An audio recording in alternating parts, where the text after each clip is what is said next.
한국 남자랑 만나다니 진짜 쪽팔린 거 아니야? 모스크바 군사학교의 교수가 교수회의에서 잔뜩 난처한 기색을 표하고 있습니다. 두 주먹을 불끈 쥐고 입도 뻥끗 못하고 있는데요. 어떤 일인지 바로 알아보겠습니다. 저는 모스크바에서 태어나 지금은 한국인 남자친구와 결혼을 앞둔 나타샤입니다. 제 아버지 드미트리는 모스크바 군사학교의 교수로 3대째 이어져 온 군인 가문의 자부심을 가지고 계세요. 어릴 적 저의 가장 선명한 기억은 아버지의 군복입니다. 아버지는 매일 아침 완벽하게 다림질된 군복을 입고 거울 앞에서 훈장을 정돈하셨어요. 단추 하나 흐트러짐 없이 반듯하게 정리된 모습을 보며 자라났죠. 특히 잊을 수 없는 건 제가 10살 때 있었던 일입니다. 그날은 아버지의 승진 기념식이 있던 날이었어요. 저는 아버지의 새 훈장을 보고 싶어 허락도 없이 서재에 들어갔다가 실수로 훈장을 떨어뜨렸습니다. 그때 아버지의 표정이 얼마나 무서웠던지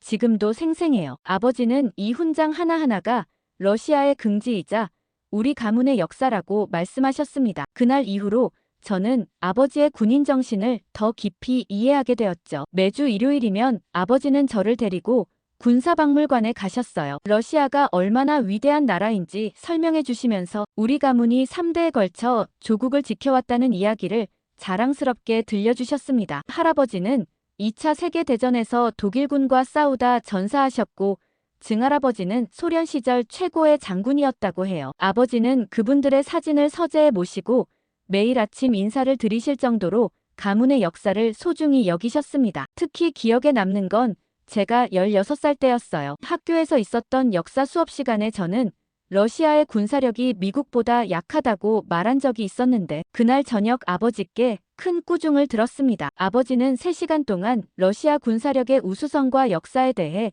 강의하듯 설명해 주셨어요. 지금 생각해보면 그때의 일화가 아버지의 성격을 가장 잘 보여주는 것 같습니다. 아버지에게 있어 러시아의 군사력은 단순한 숫자나 무기의 숫자가 아니었어요. 그것은 우리 가문의 자존심이자 러시아의 긍지였던 거죠. 모스크바 군사학교에서 아버지는 학생들에게 단순히 군사 전략만을 가르치시는 게 아니었어요. 러시아인으로서의 자부심과 군인 정신을 함께 가르치셨죠. 때로는 엄격하고 무서운 교수님이셨지만 학생들 사이에서는 최고의 스승님으로 통했습니다. 요즘도 아버지는 매일 아침 같은 시간에 일어나 군복을 입고 학교에 가세요. 3대째 이어온 군인 정신은 아버지의 일상 속에 깊이 배어 있거든요. 저는 이런 아버지가 자랑스럽지만 한편으로는 제가 곧 전해드려야 할 소식이 걱정됩니다. 아마도 아버지는 제가 한국인과 결혼한다는 소식을 들으시면 크게 실망하실 것 같거든요. 어머니가 있었다면 조금 더 수월했을까 싶은 생각도 들었어요. 하지만 그럴 수 없죠. 제가 6살 되던 해 어머니를 잃었습니다. 군인 가문의 엄격한 아버지는 그날부터 한없이 다정한 아빠가 되셨어요. 모스크바 군사학교 교수라는 무게감 있는 직책을 가진 분이었지만 집에서는 딸바보 아빠 그 자체였죠. 특별히 기억나는 건 제 7번째 생일날이에요. 학교에서 수업을 마치고 돌아온 아버지는 평소와 다르게 군복을 벗지 않은 채 저를 데리고 나가셨습니다. 어디를 가냐는 제 물음에 아버지는 미소만 지으셨어요. 차를 타고 한참을 달려 도착한 곳은 모스크바 공군 비행장이었습니다. 아버지의 지인이 조종하는 비행기를 타고 모스크바의 밤하늘을 날았던 그날은 제 인생에서 가장 특별한 생일이었어요. 아버지는 하늘에서 반짝이는 별들을 보며 어머니가 저기서 우리를 지켜보고 있다고 말씀하셨습니다. 아버지는 매일 아침 제 머리를 손수 묶어주셨어요. 처음에는 서툴러서 머리끈이 삐뚤어지고 머리카락이 뜯어질 때도 많았지만 시간이 지나면서 점점 능숙해지셨죠. 어느 날은 유튜브로 머리 닦는 법을 배워 제 머리를 예쁘게 꾸며주시기도 했습니다. 학교에서는 누구보다 엄격한 교수님이셨지만 저에게만큼은 따뜻한 미소를 보여주셨어요. 하지만 공부만큼은 타협이 없으셨죠. 특히 러시아 역사와 군사 과목은 만점을 받아야 했습니다. 아버지께서는 우리 가문의 자부심을 이어가려면 이 정도의 지식은 기본이라고 늘 말씀하셨어요. 15살 때였을까요? 발레리나가 되고 싶다고 말씀드렸을 때 아버지는 처음으로 고민하는 표정을 지으셨습니다. 3대째 이어온 군인 가문에서 발레리나라니. 하지만 일주일 뒤 아버지는 발레 학원을 등록해 주셨어요. 단 학업도 함께 열심히 하라는 조건이었죠. 제가 20살이 되던 해 아버지는 처음으로 제게 어머니의 이야기를 들려주셨습니다. 어머니도 발레리나였다는 걸 그제야 알았어요. 아버지는 젊은 시절 볼쇼이 극장에서 공연하던 어머니를 보고 첫눈에 반하셨다고 해요. 군인과 발레리나의 만남. 마치 동화 같은 이야기였죠. 지금도 아버지의 서재에는 어머니의 공연 사진이 걸려 있습니다. 빨간 튜트를 입고 우아하게 춤추는 모습이에요. 그 옆으로 아버지의 훈장들이 나란히 걸려 있죠. 아버지는 매일 아침 그 사진을 보며 하루를 시작하신다고 합니다. 아버지는 제가 대학에 입학했을 때도 군복을 입고 오셨어요. 주변 학부모들의 시선이 따가웠지만 저는 그런 아버지가 자랑스러웠습니다. 아버지의 군복은 우리 가족의 역사이자 자부심이니까요. 이렇게 아버지와 저는 그 어떤 부녀보다 다정하게 지내고 있는데요. 아직도 아버지는 여전히 매일 아침 제 방에 들러 머리를 쓰다듬어 주시고 저녁이면 발레 연습을 마치고 돌아오는 제게 따뜻한 차를 내어주세요. 결혼 소식을 알리는 게 유달리 걱정되는 이유는 곧 제가 한국인과 결혼한다는 소식을 전해드려야 하는데 아버지의 마음이 어떠실지 걱정이 되었어요. 하지만 지금까지 그래왔듯이 아버지는 분명 제 선택을 이해해 주실 거라 믿었죠. 그날은 아버지의 평생지기이자 아버지의 동료 교수님들과의 정기 모임이 있던 날이었습니다. 매달 마지막 주 금요일 저녁이면 아버지는 꼭 군복을 갈아입고 모임에 나가셨어요. 아버지께 한국인 남자친구 이야기를 꺼내려던 참이었는데 이미 나가고 안 계시더라고요. 모임이 끝나고 돌아오시면 말씀드려야겠다고 생각했죠. 하지만 그날 저녁은 조금 달랐습니다. 저녁 8시경 집에 돌아오신 아버지의 얼굴이 몹시 굳어 있었어요. 평소 같았으면 즐거운 표정으로 들어오셨을 텐데 왠지 모를 무게감이 느껴졌죠. 아버지는 거실 소파에 앉으시더니 제게 이리 오라고 하셨습니다. 알고 보니 아버지의 동료 교수님 아들이 우리 동네 카페에서 저와 민준 씨가 함께 있는 모습을 봤다고 해요. 그리고 그 이야기가 오늘 저녁 식사 자리에서 터져버린 겁니다. 아버지께서 말씀해 주시길 평소처럼 웃고 떠드는 자리였대요. 보드카를 한 잔 기울이고 있을 때였습니다. 갑자기 한 교수님이 아버지를 향해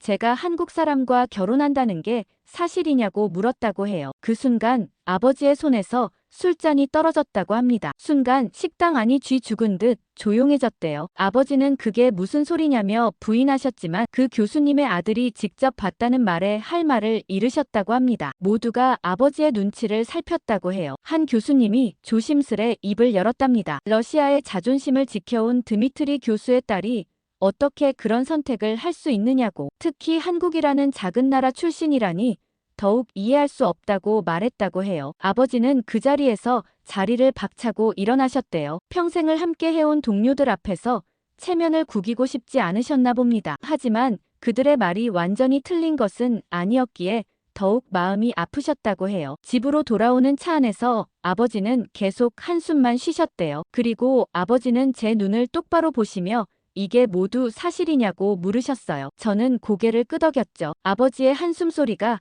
거실을 가득 채웠습니다. 그날 밤 아버지는 처음으로 어머니의 영정사진 앞에서 술을 드셨어요. 보통은 한 잔이면 그만두시는데 그날은 보드카 한 병을 다 비우셨죠. 다음 날 아침 아버지는 평소처럼 군복을 입고 학교로 나가셨어요. 하지만 훈장을 다는 것도 까먹으셨더라고요. 아버지의 뒷모습이 어쩐지 쓸쓸해 보였습니다. 저는 한국인과 결혼하는 것에 이렇게 크게 반대하실 줄은 상상도 못했어요. 하지만 아버지가 어떤 얘기를 듣고 오셨는지 알고 나서야 아버지의 반응을 조금은 이해할 수 있었죠. 아버지가 들려주신 그날의 이야기는 제 마음을 무겁게 했습니다. 러시아 최고 군사학교의 자존심이라 불리던 아버지의 동료들은 한국이라는 말에 순간 숨을 멈췄다고 해요. 특히 아버지와 가장 친한 안드레이 교수님은 의자에서 벌떡 일어나 창가로 걸어갔다고 합니다. 식당의 정적을 깨고 가장 먼저 입을 연 것은 세르게이 교수님이었어요. 그는 아버지와 30년 지기 친구로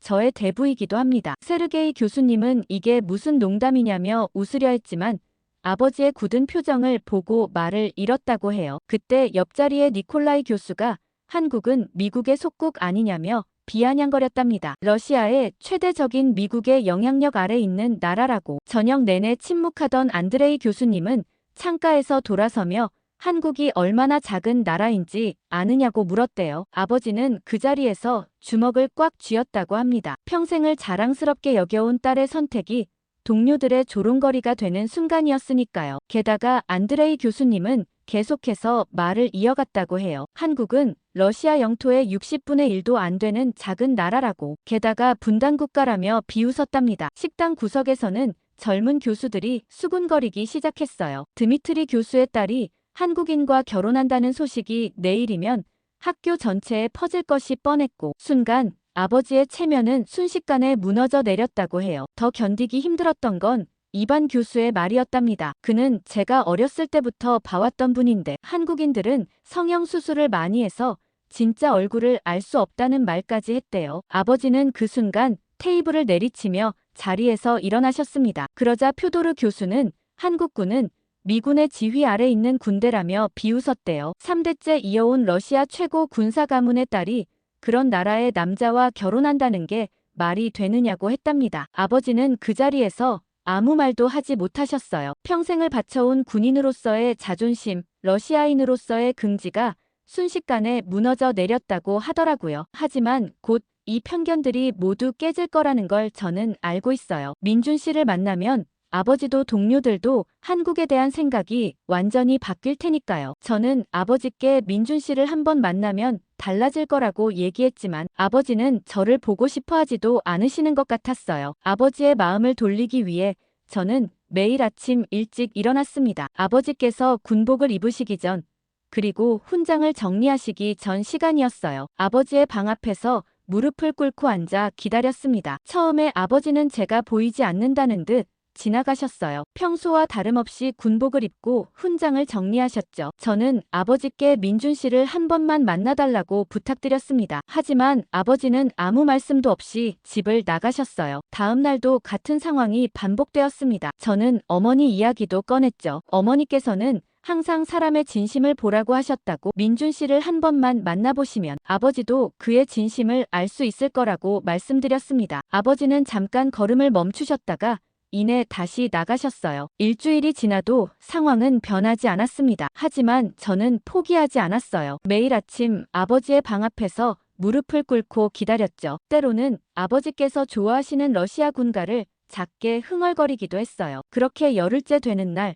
처음으로 변화가 있었습니다. 아버지께서 저를 한번 쳐다보셨어요. 비록 차가운 눈빛이었지만 그래도 제 존재를 인정해 주신 거라고 생각했습니다. 그렇지만 여전히 대답은 없으셨죠. 이런 제 모습을 보고 민준 씨도 마음 아파했어요. 그러면서 진심을 담아 편지를 전하고 싶다며 제게 편지를 전해왔죠. 그날 저는 민준 씨가 러시아어로 쓴 편지를 아버지 책상에 올려두었어요. 민준 씨가 러시아 문화와 역사를 얼마나 사랑하는지, 특히 러시아의 군사력을 얼마나 존경하는지를 담은 편지였습니다. 민준 씨의 편지가 어느 정도 통했던 걸까요? 그날 아버지는 처음으로 제게 말씀하셨어요. 왜 하필 한국인이냐고 물으셨죠. 저는 민준 씨의 인품과 지식, 그리고 러시아에 대한 깊은 이해를 말씀드렸습니다. 아버지는 잠깐 생각에 잠기셨어요. 아버지께 민준 씨의 이력을 설명드렸고 모스크바 법대 최연소 수석 졸업생이라는 사실에 아버지의 눈빛이 흔들렸어요. 하지만 여전히 완강하게 거부하셨습니다. 저는 도저히 방법을 찾을 수 없을 것만 같았어요. 그렇게 어머니의 기일이 다가왔고 저는 어머니의 영정사진 앞에서 아버지와 함께 향을 피웠습니다. 그리고 어머니라면 어떤 선택을 하셨을지 조용히 말씀드렸어요. 그러자 마침내 아버지의 마음이 열렸습니다. 어머니도 처음에는 군인 가문의 반대를 무릅쓰고 아버지를 선택하셨다는 걸 기억해내신 것 같았어요. 아버지는 마지막이라며 단 한 번만 민준 씨를 만나보겠다고 하셨습니다. 그렇게 2주 동안의 설득 끝에 저는 겨우 민준 씨를 아버지께 소개할 기회를 얻었어요. 아버지의 마음을 여는 데는 오랜 시간이 걸렸지만 그만큼 진심이 전해진 것 같더라고요. 드디어 민준 씨가 우리 집을 방문하는 날이 왔습니다. 아버지는 아침부터 평소와 다르게 훈장을 하나하나 꼼꼼히 정리하셨어요. 저는 민준 씨에게 러시아의 전통 예절을 미리 알려주려 했지만 민준 씨는 이미 다 알고 있다며 웃어넘겼습니다. 저녁 6시 정각에 초인종이 울렸어요. 민준 씨는 러시아 전통 의상인 코사크 복장을 완벽하게 갖추고 있었습니다. 아버지가 가장 좋아하시는 보드카와 러시아 전통빵도 들고 있었죠. 현관에 들어서자마자 러시아식 군대 예절로 인사를 올리는 모습에 아버지의 눈빛이 흔들렸어요. 민준 씨가 저렇게 예의를 갖추고 올 줄은 생각도 못하셨던 거죠. 그런데 아버지는 곧바로 첫 번째 테스트를 시작하셨습니다. 러시아에서는 손님이 왔을 때 주인이 권하는 보드카를 반드시 받아야 하는데 아버지는 일부러 3잔을 연달아 권하셨어요. 민준 씨는 단 한 번의 망설임도 없이 보드카를 비웠고 매번 러시아식 건배사를 완벽하게 말했습니다. 식탁에 앉아서는 더 까다로운 시험이 시작됐어요. 러시아에서는 수프를 먹을 때 숟가락을 특별한 방향으로 움직여야 하는데 민준 씨는 그것까지 완벽하게 해냈습니다. 아버지는 점점 당황하시는 기색이 역력했어요. 이렇게 예의를 갖춰 식사하는 건 요즘 젊은 러시아인들도 제대로 하지 못하는 일들이거든요. 특히 아버지는 요즘 학생들도 이런 걸 하나도 모른다며 평소에 씁쓸해하시곤 했죠. 그렇게 보드카 한 병이 비워질 때쯤 아버지는 마지막 시험을 던지셨습니다. 러시아의 전통 민요 까추샤를 아느냐고 물으셨어요. 민준 씨는 잔잔하게 미소 지으며 노래를 시작했습니다. 아버지도 모르시는 2절까지 완벽한 발음으로 부르는 모습에 거실이 숙연해졌어요. 노래가 끝나고 아버지는 이런 것들을 어디서 배웠냐고 물으셨습니다. 민준 씨의 대답은 더욱 놀라웠어요. 어린 시절부터 러시아 문학에 매료되어 독학으로 러시아어를 공부했다고 했습니다. 법대에 입학한 후에는 러시아 법과 문화를 전공으로 선택했고 군대에서는 특수부대에서 러시아어 통역병으로 복무했다고 해요. 특히 아버지의 마음을 움직인 건 민준 씨가 우리 가문의 역사를 상세히 알고 있었다는 점이었습니다. 제가 미리 힌트를 준 덕분이었죠. 증할아버지께서 참전하신 전투부터 할아버지의 훈장 이야기까지 마치 우리 가족의 일원처럼 술술 얘기했어요. 식사가 끝나갈 무렵 아버지는 처음으로 미소를 보이셨습니다. 민준 씨에게 서재로 오라고 하시더니 평소 아무도 만지지 못하게 하셨던 훈장들을 하나하나 설명해 주셨어요. 민준 씨는 각 훈장의 역사와 의미까지 알고 있었고 때로는 아버지가 모르시는 세부 사항까지 보충 설명해 주었습니다. 밤이 깊어 민준 씨가 돌아간 후 아버지는 오랜만에 제게 마음을 여셨어요. 한국인이라고 편견을 가진 것이 부끄럽다고 하시면서 민준 씨야말로 진정한 러시아 정신을 이해하는 사람 같다고 인정하셨습니다. 그날 이후로 아버지는 민준 씨에 대한 태도가 완전히 달라지셨어요. 주말마다 민준 씨를 초대해 러시아 역사와 문화에 대해 이야기를 나누시고 때로는 밤늦게까지 군사 전략을 토론하시곤 하더라고요. 그렇게 민준 씨와 마음을 연 어느 날 민준 씨의 부모님께서 아버지와 저를 한국으로 초대하셨어요. 아버지는 조금 망설이시더니 이내 러시아의 위험을 보여주겠다며 결국 승낙하셨습니다. 인천행 비행기 안에서도 아버지는 계속 자부심에 찬 표정을 지으셨어요. 하지만 그 자부심은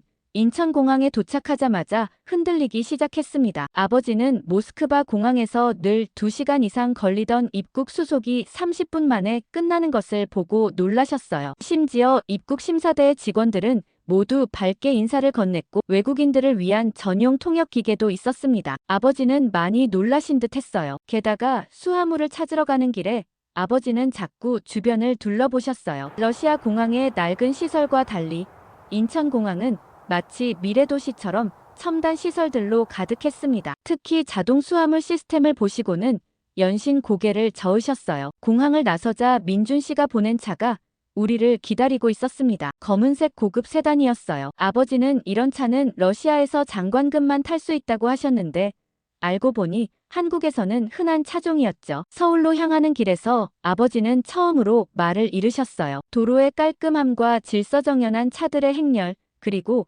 양옆으로 늘어선 고층 빌딩들을 보며 연신 놀라워하셨습니다. 특히 러시아에서는 볼 수 없는 LED 전광판들과 화려한 도시 경관에 감탄하셨어요. 하지만 민준 씨의 아파트에 도착했을 때는 더 큰 충격이 기다리고 있었습니다. 아파트 입구부터 호텔 같은 로비가 있었고 보안 시스템은 생체 인증으로 작동했어요. 아버지는 러시아의 군사시설보다 더 철저한 보안이라며 혀를 차셨습니다. 엘리베이터는 손을 대지 않아도 자동으로 움직였고 집안의 모든 것들은 음성으로 제어가 가능했어요. 아버지는 창밖으로 보이는 한강의 야경을 보며 이게 정말 한국이 맞느냐고 몇 번이나 물으셨습니다. 특히 집안의 첨단 시설들은 아버지를 완전히 당황시켰어요. 스마트폰으로 제어되는 온도 조절 장치, 자동으로 물 온도가 맞춰지는 샤워기, 심지어 변기까지 모든 것이 자동화되어 있었습니다. 너무 놀란 탓에 한참 시간이 지나서야 코끝에 풍기는 맛있는 냄새가 느껴지기 시작했죠. 민준 씨의 부모님께서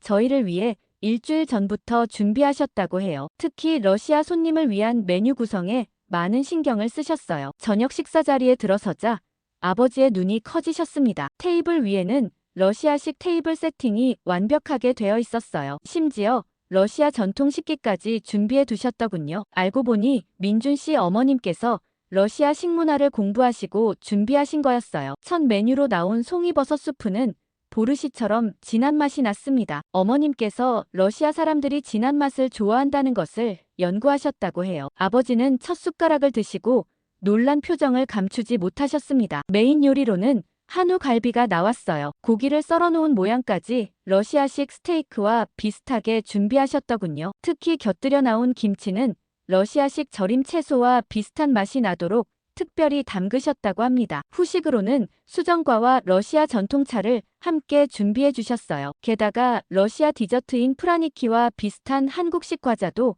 직접 만드셨더군요. 아버지는 이런 세심한 배려에 감동하신 듯 했습니다. 더 놀라운 것은 민준 씨의 부모님께서 준비하신 선물이었어요. 한국 전통 의상인 한복을 준비해 주셨고 아버지께는 러시아 군복과 비슷한 디자인의 고급 한복을 맞춰주셨습니다. 저희도 준비한 선물이 있었어요. 아버지께서 직접 고르신 러시아 최고급 보드카와 캐비아를 가져갔습니다. 특히 보드카는 러시아 황실에서 마시던 것과 같은 제품이라며 아버지께서 자랑스럽게 설명하셨어요. 또한 제가 준비한 러시아 전통 자수 손수건도 있었습니다. 어머님을 위해 특별히 주문 제작한 것이었어요. 푸른 실로 수놓은 백조 문양이 한복의 자수와 비슷해서 어머님께서 무척 좋아하셨습니다. 식사가 끝난 후 두 집안은 마치 오랫동안 알고 지낸 것처럼 가까워졌어요. 아버지는 러시아 군대 이야기를 들려주셨고 민준 씨의 아버님은 한국 전쟁 이야기로 화답하셨습니다. 마지막으로 민준 씨가 깜짝 선물을 준비했더군요. 러시아어로 번역된 한국 전통 혼례식 매뉴얼이었어요. 양가 부모님들은 그것을 보시며 결혼식 준비에 대해 이야기꽃을 피우셨습니다. 그날 밤 호텔로 돌아가는 차 안에서 아버지께서 말씀하셨어요. 한국인들의 예의범절과 정성은 러시아와 비교도 안 된다고, 그리고 민준 씨네 가족을 받아들이게 되어 다행이라고 하셨습니다. 한국이 이렇게 발전한 나라인 줄 몰랐다고, 그동안 편견을 가지고 있어서 미안하다고 말씀하셨습니다. 더 놀라운 것은 다음 날이었어요. 아버지는 아침 일찍 일어나셔서 한국의 군사력과 경제력에 대해 인터넷으로 찾아보고 계셨습니다. 한국이 세계 10위권의 경제대국이며 첨단 군사력을 보유한 나라라는 사실에 큰 충격을 받으신 것 같았어요. 그동안 러시아라는 우물에 갇혀 우리나라가 최고인 줄 알았던 게 한심하다고 하셨죠. 작은 나라라고 무시했던 한국이 이렇게 현대화된 나라였다는 사실이 아직도 믿기지 않는다고 하시더라고요. 그리고 다음날 명동 관광에 나선 우리 가족에게 뜻밖의 일이 벌어졌습니다. 쇼핑을 하던 중 아버지께서 군복 매장을 보시고는 잠시 들르겠다고 하셨어요. 저와 민준 씨는 근처 카페에서 기다리기로 했죠. 30분이 지나도 아버지가 돌아오지 않으셔서 매장에 가보니 이미 자리를 떠나신 뒤였어요. 아버지의 휴대폰으로 전화를 걸었지만 전원이 꺼져 있었습니다. 러시아에서는 늘 충전이 오래 가더니 한국에 오니 배터리가 너무 빨리 닳는다며 투덜거리셨던 게 생각나더라고요. 거리는 인파로 넘쳐났고 아버지를 찾기가 쉽지 않았습니다. 러시아어로 된 안내문 하나 없는 거리에서 아버지께서 얼마나 당황하고 계실지 걱정됐어요. 1시간이 지나도록 찾지 못하던 중 갑자기 민준 씨 휴대폰으로 연락이 왔습니다. 명동 파출소에서 걸려온 전화였어요. 놀랍게도 아버지를 찾았다는 내용이었죠. 파출소에 도착해보니 뜻밖의 광경이 펼쳐져 있었어요. 아버지는 한 젊은 부부와 함께 차를 마시고 계셨습니다. 알고 보니 그 부부가 길을 잃은 아버지를 도와주었다고 해요. 그들은 아버지가 러시아어로 중얼거리며 헤매시는 걸 보고 다가갔다고 합니다. 비록 언어는 통하지 않았지만 영어로 대화를 시도했다고 하더라고요. 더 고마운 건 그 부부가 직접 아버지를 모시고 파출소까지 와서 신고를 해주었다는 거예요. 게다가 파출소에서 기다리는 동안 근처에서 따뜻한 음료까지 사다 주었답니다. 아버지는 그들의 친절에 완전히 감동하신 듯 했어요. 러시아에서는 길 잃은 사람을 경계하는 시선으로 바라보는 경우가 많은데 한국인들은 오히려 도움을 주겠다고 선뜻 나서는 게 감사하다고 했어요. 파출소를 나서며 아버지는 그 부부에게 감사의 마음으로 연락처를 받았어요. 다음에 꼭 러시아에 오면 가이드를 해주겠다고 언제든 놀러 오라고 하셨죠. 집으로 돌아가는 차 안에서 아버지는 처음으로 한국인들에 대한 깊은 감동을 표현하셨어요. 낯선 외국인을 경계하지 않고 따뜻하게 대해준 그들의 마음씨에 크게 감명받으셨다고 합니다. 특히 인상 깊었던 건 그 부부가 보여준 세심한 배려였대요. 아버지가 목이 마르실까봐 물을 건네고 피곤해 보이셔서 의자를 내어주고 심지어 러시아어로 걱정 마세요를 검색해서 말해주기까지 했다고 하시네요. 그날 이후 아버지는 한국에 대한 시선이 완전히 바뀌셨어요. 단순히 발전된 나라가 아니라 따뜻한 마음을 가진 사람들이 사는 나라라고 인정하시더군요. 이제는 아버지께서 먼저 한국 문화에 대해 알고 싶어 하세요. 그 부부와 기다리면서 얘기했던 한국 드라마도 찾아보시고 한국어 인사말도 배우고 계시죠. 작은 사건이 이렇게 큰 변화를 가져올 줄은 몰랐네요. 그리고 한국인들의 따뜻한 마음씨를 직접 경험하신 후로는 민준 씨를 더욱 신뢰하게 되셨다고 해요. 이런 국민들이 있는 나라라는 게 인상 깊다고 하셨죠. 그렇게 명동에서의 작은 소동이 있은 후 우리는 근처 거리를 산책하고 있었어요. 그때 민준 씨가 갑자기 걸음을 멈추더니 실내 사격장을 가리켰습니다. 그러더니 아버지께 한번 해보시지 않겠냐고 제안했어요. 아버지의 눈이 반짝 빛났습니다. 러시아 최고 군사학교 교수이자 최고의 사격 실력자인 아버지께 이보다 좋은 제안은 없었을 거예요. 아버지는 이제서야 러시아의 자존심을 회복할 수 있겠다는 듯이 사격장으로 향하셨습니다. 실내 사격장은 아버지의 예상과 달리 최첨단 시설이었어요. 디지털 표적이 설치되어 있었고 모든 점수가 실시간으로 기록됐죠. 아버지는 이런 시설이 민간에 개방되어 있다는 사실에 놀라셨습니다. 먼저 아버지가 사격을 시작하셨어요. 그대로 총을 잡는 순간 아버지의 눈빛이 달라졌습니다. 30년 경력의 베테랑다운 자세로 연속 10발을 쏘셨어요. 모든 탄이 정확히 표적에 명중했죠. 그런데 민준 씨의 실력은 더욱 놀라웠습니다. 우아한 양복 차림으로 총을 들더니 마치 숨쉬듯 자연스럽게 방아쇠를 당겼어요. 점수판에는 아버지보다 더 높은 점수가 찍혔습니다. 아버지는 믿을 수 없다는 듯 점수판을 바라보셨어요. 그리고는 다시 한번 도전하자고 하셨죠. 이번에는 더 먼 거리에서 진행됐습니다. 아버지는 모든 실력을 쏟아부으셨어요. 하지만 결과는 마찬가지였습니다. 민준 씨의 실력이 더 빛났어요. 특히 마지막 한 발이 결정적이었죠. 그런데 놀라운 건 민준 씨의 태도였어요. 승리 후에도 겸손하게 아버지께 고개를 숙이며 러시아어로 감사하다고 말씀드렸습니다. 그리고 자신은 특전사 출신이라 이런 실력이 당연하다며 아버지의 실력을 더 높이 평가했어요. 아버지는 잠시 말없이 민준 씨를 바라보셨습니다. 그리고 처음으로 민준 씨의 어깨를 두드리시며 훌륭하다고 말씀하셨어요. 저는 그 순간 아버지의 눈빛에서 민준 씨를 향한 인정과 신뢰를 볼 수 있었습니다. 사격장을 나서는 길에 아버지는 민준 씨에게 특전사 시절 이야기를 물으셨어요. 민준 씨는 자신의 군 생활과 특수훈련 과정을 상세히 설명했고 아버지는 깊은 관심을 보이셨죠. 그날 저녁 아버지는 처음으로 민준 씨를 사위라고 부르셨어요. 단순한 한국인이 아니라 진정한 군인의 정신을 가진 사람이라고 인정하신 거죠. 작은 사격 대결이 마침내 아버지의 마음을 완전히 열어준 것 같았습니다. 그날 아버지는 동료 교수님과 전화하면서 자랑스럽게 민준 씨 이야기를 하셨어요. 특히 사격 실력은 러시아 특수부대도 울고 갈 정도라며 자랑을 늘어놓으셨죠. 과거 한국인 사위를 맞이하는 것이 부끄럽다고 하시던 모습은 이제 어디에서도 찾아볼 수 없어요. 그렇게 저와 민준 씨의 결혼식 준비가 시작되었습니다. 양가 부모님들은 한 번씩 화상통화로 결혼식 세부 사항을 논의하셨어요. 특히 전통 의상을 어떻게 조화롭게 입을지가 가장 큰 관심사였습니다. 해결책을 찾던 중 민준 씨가 좋은 제안을 했습니다. 결혼식을 두 부분으로 나누어 진행하자고 했어요. 첫 번째는 한국 전통 혼례로, 두 번째는 러시아식 결혼식으로 진행하기로 했죠. 이제 결혼식이 한 달도 채 남지 않았네요. 양국의 전통이 조화롭게 어우러진 결혼식을 통해 서로의 문화를 이해하고 존중하는 계기가 되길 바랍니다. 특히 아버지께서 한복을 입고 나란히 서시는 모습을 상상하면 가슴이 벅차오르네요. 이번 결혼식은 단순한 예식이 아닌 두 나라의 문화가 하나 되는 특별한 순간이 될 것 같아요. 마치 저와 민준 씨의 사랑처럼 러시아와 한국의 전통도 아름답게 어우러질 수 있다는 것을 보여주고 싶습니다. 오늘 러시아에서 온 사연 어떻게 들으셨나요? 한국 사람들의 친절에 감동한 러시아 교수에게